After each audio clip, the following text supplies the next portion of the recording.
আসসালামু আলাইকুম। আজকে আমি আপনাদেরকে এমব্রয়ডারি সেলাই করে দেখাবো। এখানে ট্রেসিং পেপারে আমি ফুলটি আর্ট করে নিয়েছি। এখন এর উপর আমি একটি সাদা কাপড় বিছিয়ে দিব। দেখেন ফুলটি একদম স্পষ্ট দেখা যাচ্ছে। আপনারাও যখন এমব্রয়ডারি করবেন এরকম করে ফুল আর্ট করে নেবেন। এখন আমি ফুলটি এর উপরে দাগ বরাবর একটা পেন্সিল দিয়ে আর্ট করে নেব।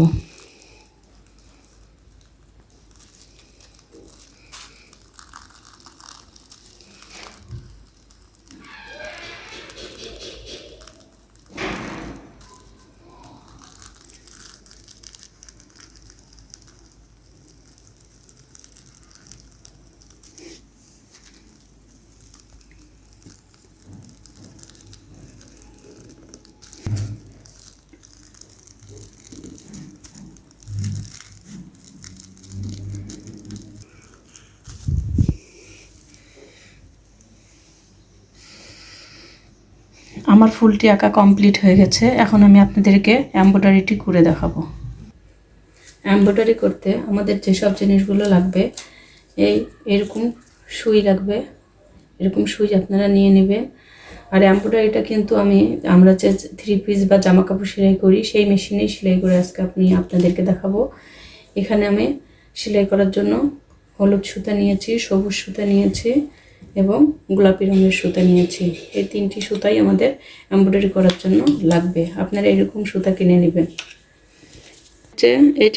এটা আমরা প্রথমে এটাকে খুলে নেব। আমি এটাকে খুলে নিলাম। আর আমি এই সুইটি এখানে লাগিয়ে নিয়েছি। এখন আমি এটাকে এরকম করে খুলে দেবো। আর আমাদের মেশিনের সঙ্গে এরকম একটা প্লেট দেয় যখন আমরা সেলাই মেশিন কিনি।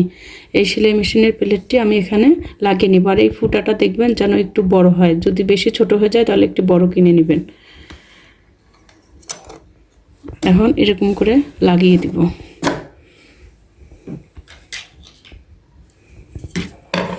এখানে আমি ফ্রেম নিয়েছি। প্রথমে আমি এইটাকে ভিতরে ঢুকিয়ে দিব। তারপরে আমি এই নিচের অংশটিকে তারপরে এখানে দিব, দিয়ে এখানে আমি রাখবো। এখন আমি দেখেন এটা কাপড়টিকে বসিয়ে নিয়েছি। এর উপরে আমি এই ইয়াটাকে বসিয়ে নেব, ফ্রেমটিকে। তারপরে আমি এটাকে টাইট দিয়ে নেব।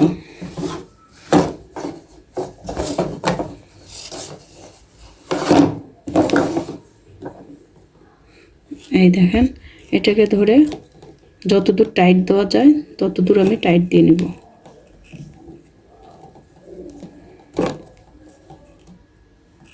আমার টাইট দেওয়া হয়ে গেছে। এখন আমি এই কাপড়টিকে এইরকম করে ধরে এরকম টেনে দিব, টেনে টেনে টান করে দিব।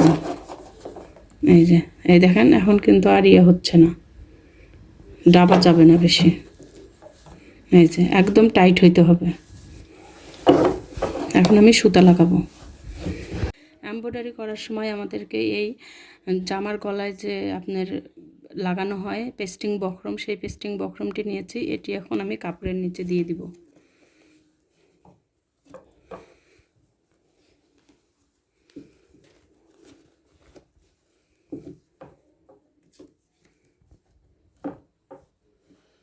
এখানে আমি দিয়ে দিয়েছি। এখন আমি আপনাদেরকে এমব্রয়ডারিটি করে দেখাবো।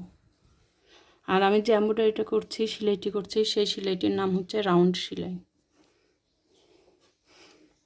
আর এমব্রয়ডারির এইটাই হচ্ছে সোজা পাশ, নিচের পাশটা নিচে, আর এটা হচ্ছে সোজা পাশ।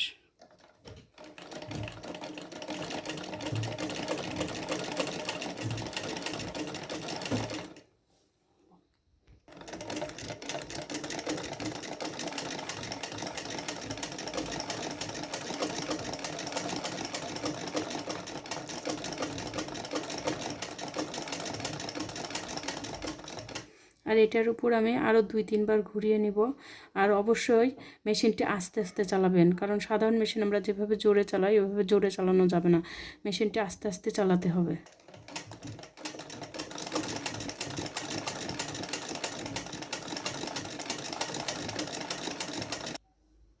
এখানে দেখেন আমি 3 বারের মতো রান সেলাইটি দিয়ে নিয়েছি।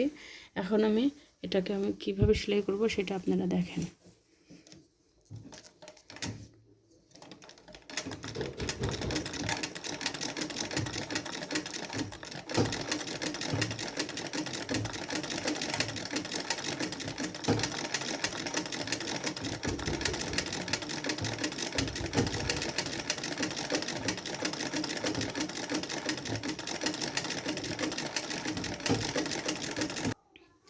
এখানে যে সেলাইটা করেছি, এই যে ফ্রেমটি আছে এটাকে একবার সামনে দিব, একবার পিছনে দিব, একবার সামনে দিব আস্তে আস্তে।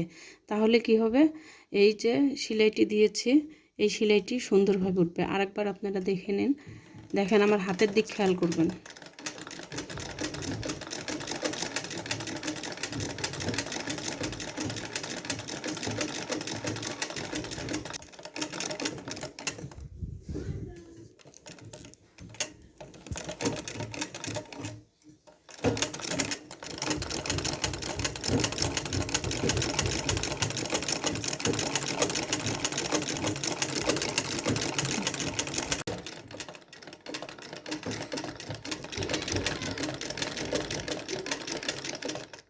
আমি যেখানে গোলগুলো দিয়েছি সেই গোলের রাউন্ডগুলোই এখন আপনাদেরকে করে দেখাবো।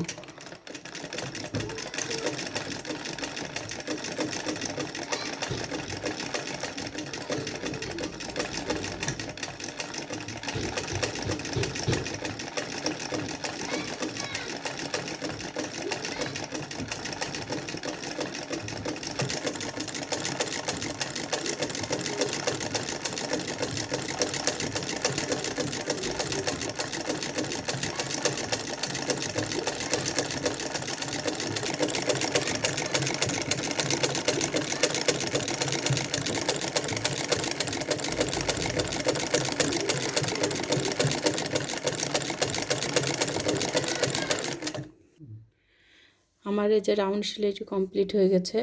এখন আমি সবুজ সুতা দিয়ে আপনাদেরকে নিচেরটা করে দেখাবো এবং এই একই নিয়মে আমি সবগুলোকে করে নিব।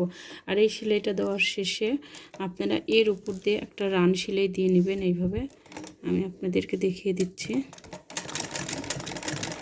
যে এর উপর চতুর্পাশে এরকম করে ঘুরিয়ে একটা রান সেলাই দিয়ে নেবেন।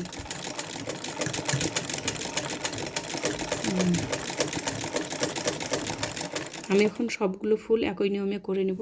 আমি এখন সবুজ সুতা লাগিয়ে আপনাদেরকে এই পাতাগুলো করে দেখাবো।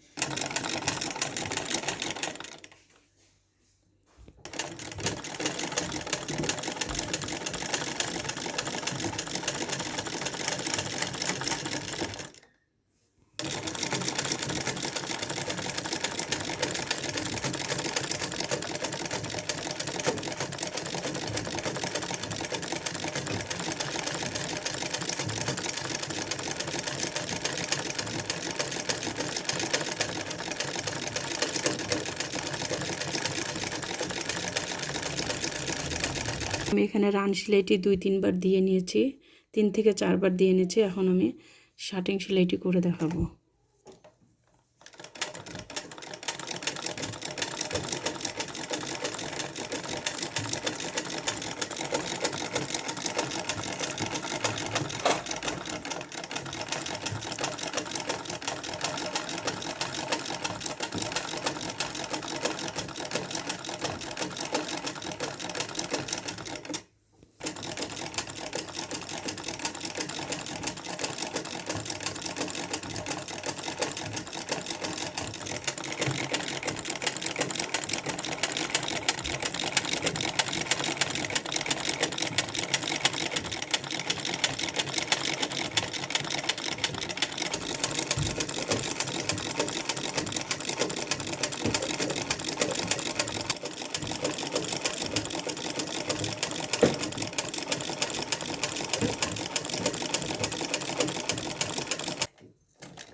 যেভাবে আমি সেলাইগুলো করে নিয়েছি, এখন এইভাবে আমি পুরো ফুলটাকে কমপ্লিট করে নেব।